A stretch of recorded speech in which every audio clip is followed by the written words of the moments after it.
Di sini ya, saya awali dulu. Kita akan bahas dulu apa yang dimaksud dengan biogas ya.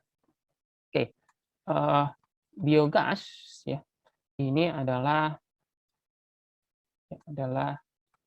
sumber energi alternatif ya, alternatif berupa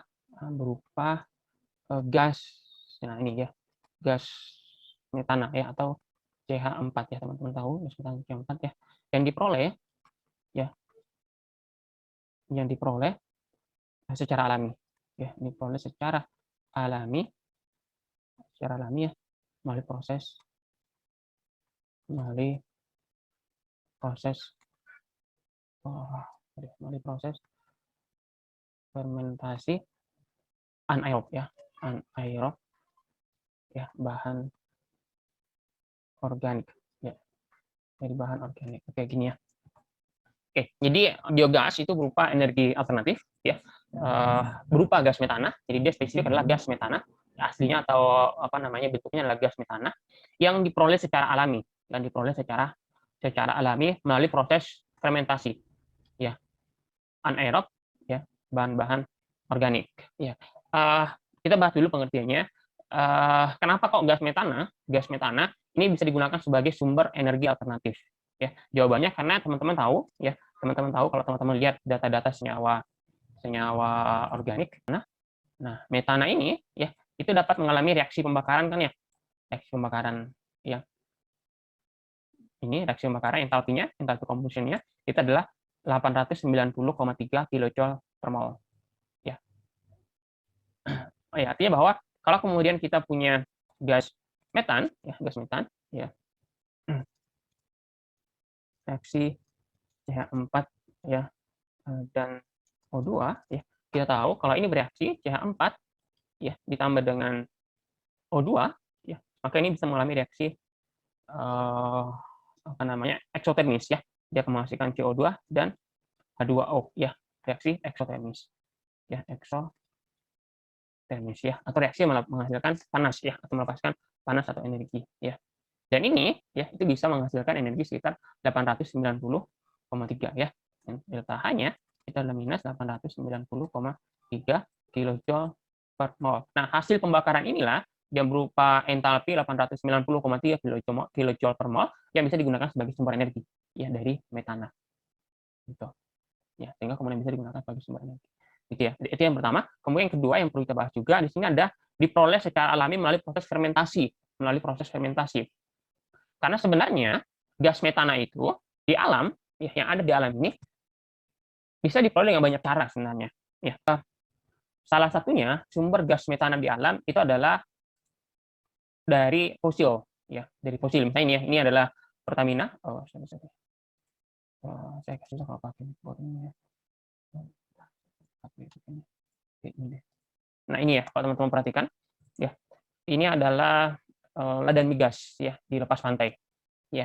Nah, kalau teman-teman lihat ada apa namanya, cerobong seperti ini dikeluarkan gas ya, kemudian terbakar gini ya. Ini adalah gas-gas fosil ya, gas-gas dari perut bumi yang dibuang ya. Dan kandungan terbesarnya itu adalah gas metana ya. Kandungan terbesarnya adalah gas metana ya.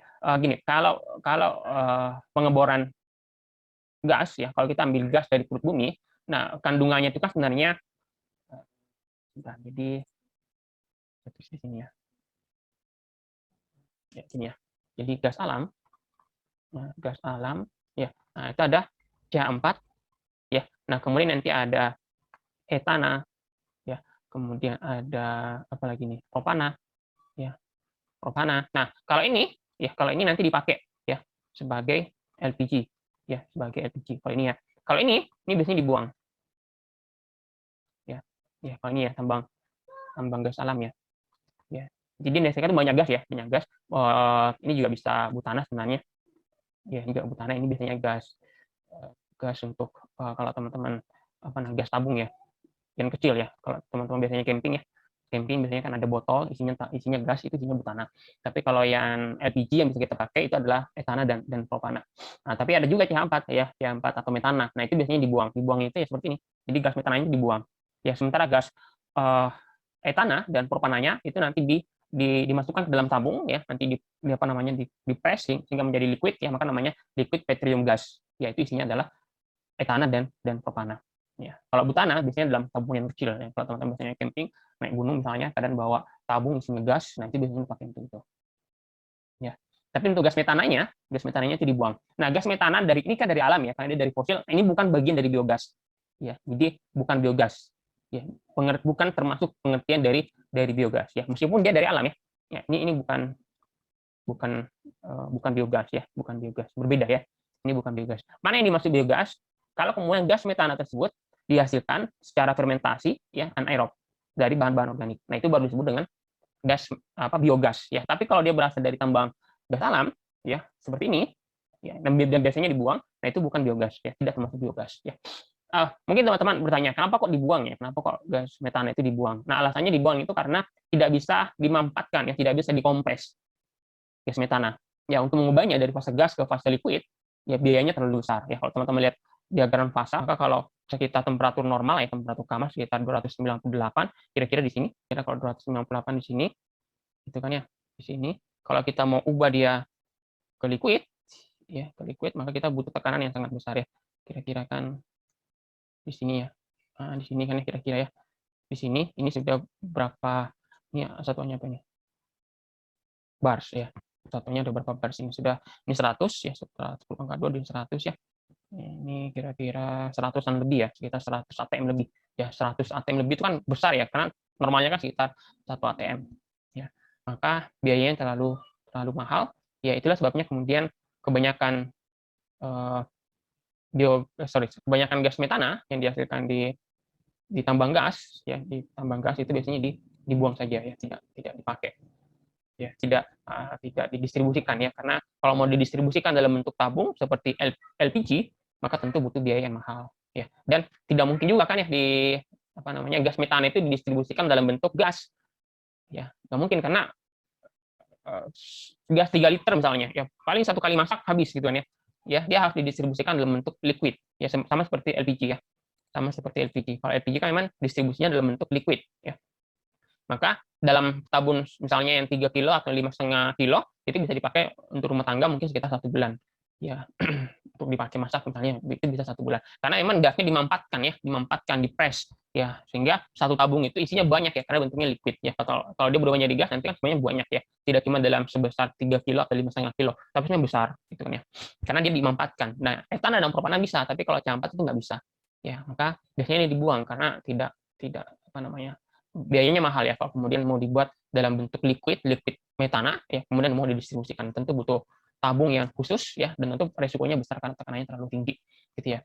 Ya, meskipun ada beberapa tempat yang kemudian mencoba untuk mendistribusikan gas metana itu. Saya tunjukkan ini bisa didistribusikan seperti kalau air pump ya, seperti air pump ini bisa didistribusikan ya, ke rumah-rumah penduduk ya. Ada beberapa tempat ya, khususnya mungkin yang bukan lepas pantai ya, khususnya yang tambang gasnya ada di daratan ya, itu bisa kemudian didistribusikan ke rumah penduduk ya. Ini beberapa ya contoh bagaimana kemudian gas alam itu bisa didistribusikan ke rumah penduduk ya. Ya, meskipun produk utama dari PGN itu, perusahaan gas negara itu adalah LPG kan ya. Ya. Yang gas metana itu hanya hasil sampingan ya. Oke, nah itu yang mau saya jelaskan ke teman-teman ya, bahwa yang kita bahas sekarang adalah metana ya. Yang kita bahas sekarang adalah biogas ya, dan biogas itu adalah gas metan, tapi gas metan hasil fermentasi, bukan gas metan hasil gas alam ya. Hasil gas alam. Oke. Itu kemudian ini namanya metana hidrat ya. Ya, ini gas alam ya, kalau ini bukan biogas ya, tapi ini gas alam ya. Jadi gas alam misalnya kayak gini ya. Ini misalnya samudra ya. Ini samudra lautan gitu kan ya. Kemudian ini perut bumi ya, ini ada pori-pori, batuan atau pori-pori tanah gitu kan ya. Ya, nanti di sini hasilkan gas alam hasil fosil ya. Fosil gitu kan ya. Nah, nanti ini kemudian dia misalnya lepas gitu kan ya, dia melewati pori-pori ini. Ya, dia melewati pori-pori ini karena kan agak kecil kan, dia bisa lewat pori-pori. Sampai kemudian nanti dia akan terlarut dalam air ya. Dalam air samudra ya. Nah, kemudian Kalau kemudian samudra ini ya mengalami pembekuan, maka nanti CH4-nya ya, jadi kan kalau dia air ya, kalau air itu membeku, nanti kan membekunya itu kan seperti ini ya. Iya, sehingga air itu kalau dia membeku, maka sebenarnya kan membentuk heksagonal ya, sehingga kemudian ada CH4 di tengah-tengahnya. Ini ada CH4 di tengah-tengahnya. Nah, CH4 ini contoh adalah contoh dari gas alam, ya yang tadi ini. Ya, maka namanya adalah metana hidrat, metana yang berada dalam rongga air, ya, air dalam bentuk es. Ya, jadi ini air, jadi air yang merah-merah putih ini, dan tengah-tengahnya ini abu-abu dan hijau ini, itu adalah metana. Ya, maka dia bisa dibakar. Es tapi bisa dibakar. Kenapa? Karena di tengah-tengahnya dalam rongganya itu ada CH4 ya. Tapi lagi saya ulangi lagi bahwa CH4 di sini itu bukan CH4 untuk biogas. Ya, tapi ini CH4 dari gas alam ya. Dari sini ya, dari gas alam. Ya, bukan dari biogas ya. Yang kita akan bahas di kuliah ini yaitu adalah biogas atau CH4 yang dihasilkan dari hasil fermentasi ya, yang kemudian kita sebut sebagai biogas ya. Oke, saya balik lagi ke sini sekarang. Nah, gitu ya. Nah, sekarang saya bahas yang fermentasinya. Nah, oke, ini kan ada fermentasi anaerob ya. Kira teman-teman masih ingat ya ketika di SMA belajar tentang anaerob, aerob dan lainnya gitu kan ya. Ini kan berarti fermentasi kan dia menggunakan mikroba atau bakteri lain yang hidup ya, yang hidup dalam kondisi ya, kedap udara ya, atau tanpa oksigen kan ya. Ya, ya, atau tanpa apa tertutup ya. Ya. Kita atau ada pertanyaan dulu teman-teman? Silakan jika ada yang bertanya dulu. Metanogenesis ya. Kita akan lihat bagaimana bahan organik ya. Jadi bahan organik ya, entah dia apa namanya? Karbohidrat ya. Karbo, lemak, kemudian protein misalnya ya. Ya, dan lain-lain ya, dan lain-lain ya. Ya, diubah dengan fermentasi tadi ya, fermentasi anaerob tadi menghasilkan CH4. Ini namanya metanogenesis. Ya. Namanya metanogenesis. Ya, kalau kita lihat. Nah, ini ya. Jadi ini teman-teman bisa perhatikan di sini. Ya, ini adalah senyawa-senyawa organik. Ya, ini senyawa-senyawa organik nih. Ya. Entah dia protein, karbohidrat, lemak dan lain-lain. Itu pertama dihidrolisis dulu. Ya, karena kan protein, karbohidrat, lemak itu kan polimer panjang ya. Dia polimer panjang. Ya, maka dia dihidrolisis dulu. Ya, dipecah-pecah dulu menjadi monomernya. Ya, maka nanti dia akan menjadi asam amino, apa namanya, monomer dari protein, kemudian ada gula ya, monomer atau dari karbohidrat ya, dia akan dipecah menjadi senyawa kecil melalui proses hidrolisis ya. Hidrolisis ini bisa oleh bakteri ya, bisa oleh air, bisa oleh asam dan seterusnya. Nah, barulah kemudian ini ya, hasil pecahannya ini ya yang kemudian mengalami fermentasi. Ya, dia akan mengalami fermentasi. Nanti akan menghasilkan produk antara atau produk intermediate. Nah, produk intermediate inilah yang kemudian mengalami proses anaerob ya, oksidasi anaerob ya, sehingga ada yang menghasilkan ya, ini ada yang menghasilkan asam asetat ya. Kemudian ada yang menghasilkan CO2. Ini CO2 ya. Nah, asam asetat ini dan CO2 ini kedua-duanya ya itu bisa diubah menjadi metana. Ya, ini metana. Ya. CO2 ini juga bisa diubah menjadi metana. Ya. Kira-kira bisa kita lihat, saya tunjukkan ininya. Ya, jadi kalau misalnya tadi ya ini, nah ini salah satu misalnya produknya ya. Ini tadi asam asetat itu. Ini jadi proses setelah proses fermentasi anaerobnya dia menghasilkan asam asetat. Nah, asam asetat ini kemudian yang melalui proses yang panjang, asam asetat ini teman-teman sudah kuliah biokimia tentu bisa paham ya. Ya dengan ATP dia menjadi ADP ya, ADP ya, kemudian sampai kemudian terakhir dia menghasilkan CH4. Ya, CH4. Ya, CH4. Nah, sementara kalau dia CO2, ya ini CO2 mengalami proses yang panjang ya sampai juga nanti produknya adalah CH4. Ya. Jadi proses anaerobnya dia akan menghasilkan CH4. Ya. Oke. Nah, itu prosesnya ini juga sudah ada di modulnya ya. Nanti teman-teman bisa lihat di modulnya bagaimana prosesnya.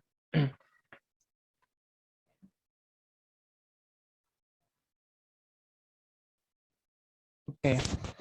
Nah, bahkan kalau di asam asetat ya tadi ya, kita lihat kita ada asam asetat tadi.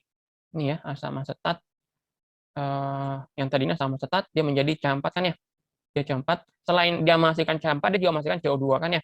Nah, CO2 ini itu juga bisa mengalami proses metanogenesis ya, dari CO2 sampai kemudian CH4 ya.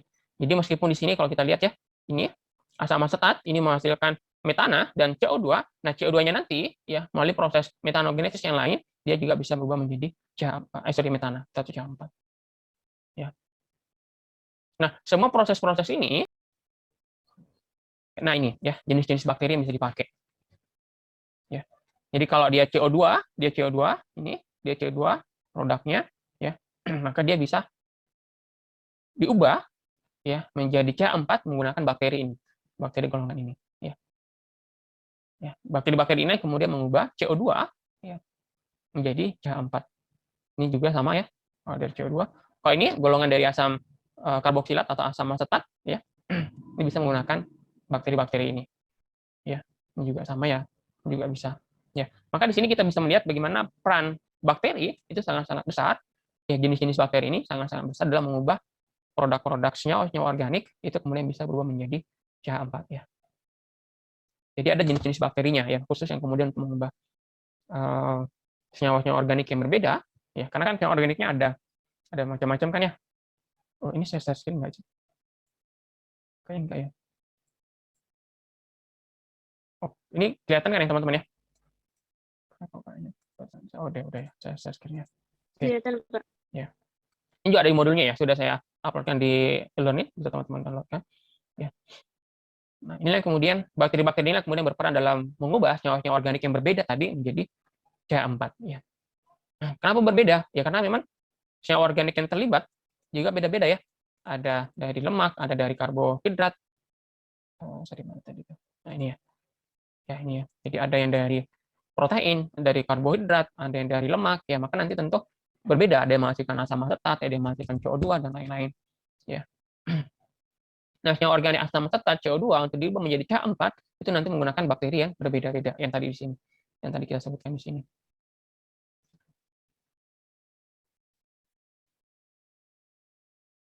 Oke, sekarang kita lihat bagaimana prosesnya.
Jadi gunakan berbagai macam kebutuhan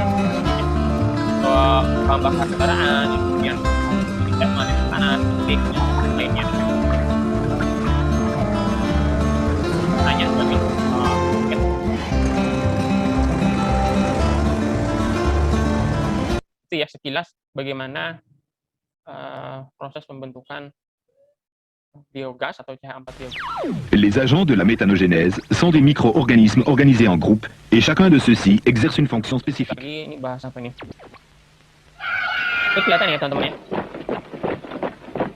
Kelihatan Pak. Pour commencer, le Ini groupe de yang bactéries organik appelé dihidrolisis dulu ya. hydrolytique désagrège la matière organique complexe en fractions beaucoup plus petites. monomernya.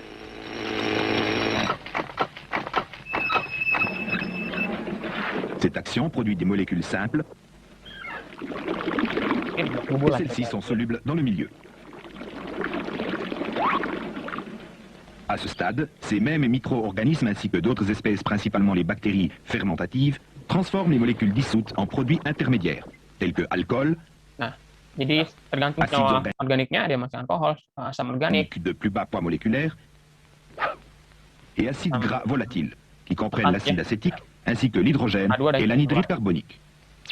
Nah, nanti diambil oleh bakteri yang berbeda-beda. Bagaimana tadi kita jelaskan ya. Ensuite, un autre groupe de bactéries appelé acétogènes commence son œuvre. Dia berubah menjadi acetogenesis. Celle-ci transforme les alcools et les acides en acide acétique, en hydrogène moléculaire et en anhydride carbonique, qui s'ajoutent à ceux déjà produits. À ce point entrent en action deux groupes distincts de micro-organismes responsables de la formation du méthane. Les micro-organismes méthanigènes acétylastiques qui transforment l'acide acétique en méthane et en anhydride carbonique. En partant de matières organiques complexes, c'est à travers cette réaction que se produit plus de 70% du total de méthane obtenu. L'autre groupe de micro-organismes appelés méthanigènes hydrogénotrophes utilise l'anhydride carbonique et l'hydrogène moléculaire pour produire 30% du méthane restant. Ce faisant, ils exercent entre autres une action fondamentale pour l'équilibre du processus, notamment l'élimination de l'hydrogène produit dans les étapes précédentes. Toute accumulation éventuelle d'hydrogène pourrait bloquer l'acétogénèse et causer une accumulation excessive d'acides gras volatiles dans le milieu. Lorsque ceci se produit, on observe souvent une augmentation de l'acidité du milieu, ce qui contribue à arrêter le processus. Parmi les diverses espèces microbiennes présentes, on trouve aussi celles qui sont appelées sulfato-réductrices. En effet, pour autant que le matériau de départ contienne une petite quantité de sulfate, ces bactéries utilisent une petite partie de l'hydrogène moléculaire disponible pour réduire ce sulfate en hydrogène sulfuré. Finalement, on obtient donc un mélange gazeux contenant principalement du méthane et de l'anhydride carbonique avec une petite quantité d'hydrogène sulfuré. C'est ce mélange que l'on appelle biogaz. Nous avons ainsi décrit les étapes principales du mécanisme de la biométhanisation, que l'on appelle aussi digestion anaérobie. Nous avons montré ces différentes étapes les unes après les autres, dans un but de simplicité. Mais dans la réalité, elles ont lieu plus ou moins simultanément. Ya, sekira gitu ya teman-teman ya. Teman-teman bisa memahami dari dua video ini bagaimana proses metanogenesis. Ya, kemudian nah, ini ada juga misalnya nih, saya tunjukkan. Ya, ini ya. Kalau ini dia mencoba untuk membuat a tightly sealable 50-gallon container. Model sederhana ya. Plastic tubing, diameter PV holes into the sealable drum's lid. Plastic tubing, ends of the lid. Ya.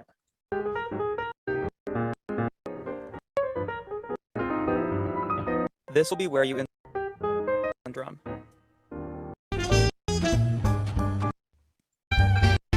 The feedstock chamber into the other hole, so that ya. of the sealed gray container.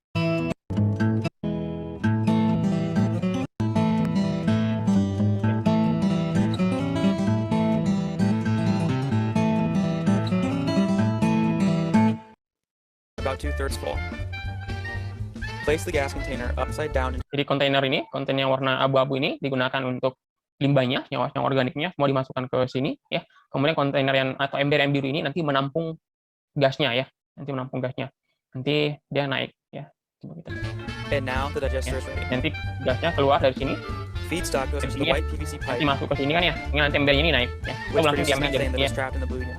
Nanti dari ya, ini ada keran gasnya. Ya, jadi ini reaktor biogas ya. Di reaktor itu tempat untuk menyimpan limbahnya, kemudian juga terjadinya proses metanogenesis ya atau fermentasi anaerob yang mengubah bahan-bahan organik menjadi metana ya. Nah, di reaktornya ada 3 jenis ya, ada reaktor kubah tetap, reaktor batu tetap ini dibeton semua ya. Ini dalam tanah, ya kemudian dibeton, ya ada beton sendiri gitu kan ya. Ya ini ya, ini dalam tanah ya. Ini kemudian dia di ya.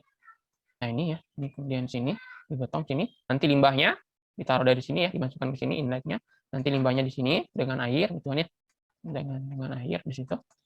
Nah, sebenarnya terjadilah proses metanogenesis di sini, fermentasi anaerob, ini sengaja ditutup gitu kan ya. Ya, sehingga nanti biogas yang dihasilkan dari sini itu akan terkumpul di sini ya, akan terkumpul di sini gitu kan ya. Ya. Jadi nanti sini mungkin dia bisa pakai misalnya barometer misalnya ya untuk mengukur berapa tekanannya, sehingga pada tekanan tertentu nanti kemudian bisa dikeluarkan biogasnya. Ya, tapi intinya kalau ini beton semua, beton ya. Nah, ini banyak digunakan ya. Kemarin UIN pernah KKN dengan Pak Didik ya waktu itu. Salah satunya saya nggak kurang apa ya, kalau masih daerah Bantul kalau tidak salah, itu kemudian mengembangkan reaktor biogas menggunakan beton seperti ini. Ya. Nah, ada model seperti ini, ada juga model terapung ya, model terapung seperti ini. Nah, seperti ini. Ya, mirip ya, mirip. Nah, cuma ini nanti bisa naik turun ya. Ini bisa naik turun. Ya, kayak video tadi, video yang ketiga tadi itu bisa naik turun. Ya, jadi limbahnya sama di sini, limbahnya ditaruh di sini. Ya, tapi nanti ini tutupnya ini nanti bisa naik turun ya. Kalau dia naik pada ketinggian tertentu ya berarti biogasnya sudah penuh, nanti bisa dikeluarkan ya. Mirip sebenarnya ya. Nah, ada lagi modelnya ketiga, ada model balon ya, model balon seperti ini. Nah, gini ya, kalau ini sekira teman-teman bisa memahami dengan mudah ya. Jadi dia tempatnya yang seperti ini ya, dia tidak naik turun atau dia tidak fix ya, fix seperti ini, beton seperti ini ya, tapi dia menggunakan balon ya.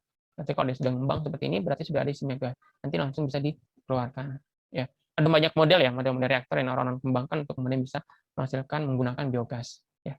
Oke, itu ya sudah kita bahas. Kemudian ini beberapa contoh penggunaan biogas ya. Jadi biogas itu bisa digunakan untuk berbagai macam keperluan ya. Ini misalnya untuk bahan bakar kendaraan ya, vehicle fuel, kemudian sebagai sumber panas ya. Seperti ini misalnya kan ya. Dia menjadi kendaraan bahan bakar gas, tapi gasnya adalah gas bio atau gas biogas atau metana gitu kan ya. Ya, sudah mulai naik ya penggunaannya.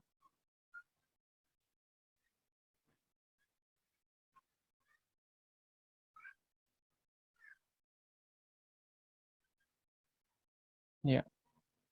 Nah, ini juga ya teman-teman bisa lihat ya bagaimana kemudian efektivitasnya terhadap jenis-jenis limbah atau substrat yang digunakan. Ya.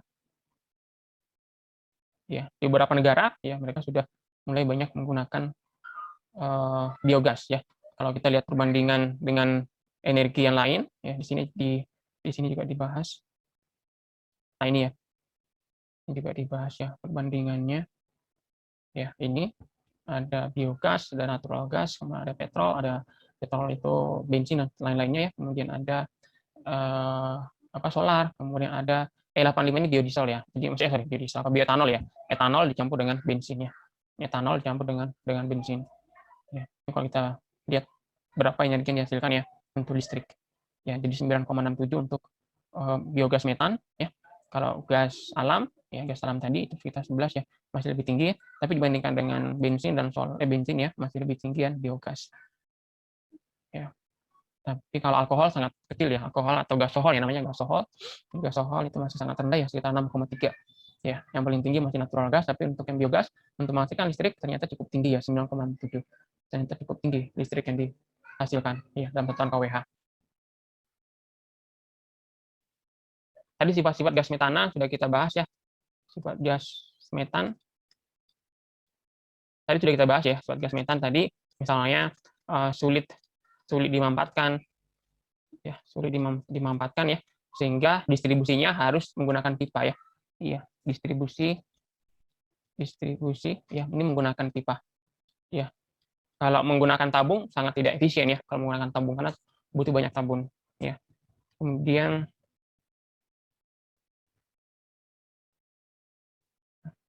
yang penting juga kita tahu bahwa gas metana yaitu adalah sumber gas metana ya. Ini kontribusinya sangat besar ya. Ini punya kontribusi yang sangat besar pada pemanasan global ya, pada global warming. Ya. Gas metan ya. Makanya kan teman-teman Kalau di kota, di daerah perkotaan, di kota itu sumber gas yang menyebabkan terjadinya global warming itu banyakkan CO2, ya, banyakkan CO2. Ya, tapi kalau daerah pertanian atau peternakan atau rawa-rawa misalnya, justru yang paling banyak menyebabkan global warming itu adalah CH4, ya. Ya, daerah peternakan, ya. Ya. Itu adalah CH4. Ya, kok bisa? Karena kalau kemudian kita misalnya ini ya, ini rawa, ya, rawa, ada rumput, ada daun, ada ya rumput, daun-daun, kemudian ada air kan ya, ada air di situ ya. Maka rumput, daun yang sudah berguguran dan semacamnya atau apa ranting-ranting di sini, nah itu kemudian bisa membusuk karena ada air dan hasilnya adalah CH4 ya. Hasilnya adalah CH4 ya. Maka daerah rawa itu sebenarnya termasuk panas ya, termasuk panas karena ada global warming ya, efek pemanasan global dari CH4 ya, CH4 ya. Termasuk daerah peternakan ya, daerah peternakan, apalagi peternakan yang berair ya, kotoran-kotoran ternak dengan air ya, ini misalnya kotoran-kotoran ternak ya, ini kotoran ternak ya, dengan air ya, kalau ada air maka dia bisa menghasilkan banyak CH4 ya, dan ini semua nanti akan mengakibatkan terjadinya global warming ya. Kalau daerah kota mungkin jarang ya kita mendengar adanya global warming karena CH4, biasanya karena CO2 ya, karena penggunaan bahan bakar kendaraan atau industri ya, ini bisa ya iya kalau di kota. Tapi kalau daerah Kalimantan misalnya, daerah Kalimantan dan lain-lainnya termasuk mengalami global warming karena adanya CH4 ya. Ya, ini semua kenapa bisa? Karena ini semua bisa menyerap IR kan ya, IR yang banyak. Ya, IR itu kan panas. Ya, jadi sinar matahari yang membawa panas adalah IR. Nah, IR ini bisa diserap banyak oleh CO2 dan bisa diserap banyak oleh CH4. Itulah sebabnya dua gas ini itu menjadi sumbangsinya terhadap pemanasan global itu sangat-sangat tinggi. Oke. Kita lihat apa kemudian biogas itu masih banyak digunakan untuk penelitian di bidang kimia. Ya, saya coba masuk ke Science Direct ini. Ini biogas. Kita lihat tema-temanya yang banyak. Kira-kira kalau kita mau melakukan penelitian biogas, kira-kira bagian mana yang kemudian bisa kita teliti? Oh, sorry. Harusnya research ya. Oke, ini ya. Oh, lumayan, masih banyak ya. Coba kalau kita research artikel saja ya, ini research artikel saja. Oke, coba kita lihat 2 tahun terakhir. Ya, research artikel, coba kita lihat yang kimia saja ya, kimia, chemistry. Ya, ini ya. Ini masih ada beberapa penelitian, ada masih banyak ya orang yang melakukan penelitian atau orang kimia yang melakukan penelitian terkait dengan biogas. Ya. Oh, kalau ini bukan biogas sih sebenarnya, ini biohidrogennya ya. Jadi dia memproduksi biohidrogen dari biogas ya. Dia ingin dapatkan justru biohidrogennya ya, atau hidrogennya ya. Hidrogen tapi dari proses pembentukan metanogenesis biogas yang ini ya. Ini lebih penelitiannya bukan ke biogas kayaknya ya, tapi ke biohidrogennya. Oke, ini juga udah mulai menggunakan katalis ya. Nanti mungkin teman-teman kalau ingin pelajari katalis ini dipakai untuk apa kalian ya. Kemudian ini juga surface methodology and artificial neural network. Saya nggak paham kalau ini. Jadi dia iya biogas dari limbah ya. Tapi saya nggak paham ini surface methodology and artificial neural network. Ya mungkin nanti teman-teman bisa lihat ya kira-kira apa yang dilakukan ini untuk kemudian bisa menghasilkan biogas.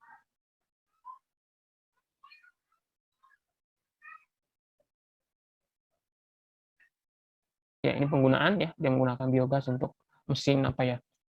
Untuk mesin apa ini? Nah ini yang menarik ya. Jadi ini sepertinya dia mempelajari bagaimana pengaruh kadar amonia nitrogen ya untuk kemudian produksi dari biogas ya. Nah ini juga dia menggunakan katalis kalsium ya untuk oksidasi secara parsial metana ya dan biogas. Ya masih banyak ternyata yang melakukan penelitian secara kimia untuk pengembangan biogas ya. Saya pribadi belum pernah melakukan penelitian yang mempelajari biogas ya. Ya, untuk teman-teman yang tertarik mungkin bisa melihat-lihat ya. Ya, yang kita bahas di hari ini hanya prinsip dasarnya saja ya, bagaimana kemudian biogas itu bisa dihasilkan, itu melalui senyawa organik yang kita fermentasi, ya kemudian kita melakukan proses metanogenesis, ya sampai kemudian bisa menghasilkan metana ya.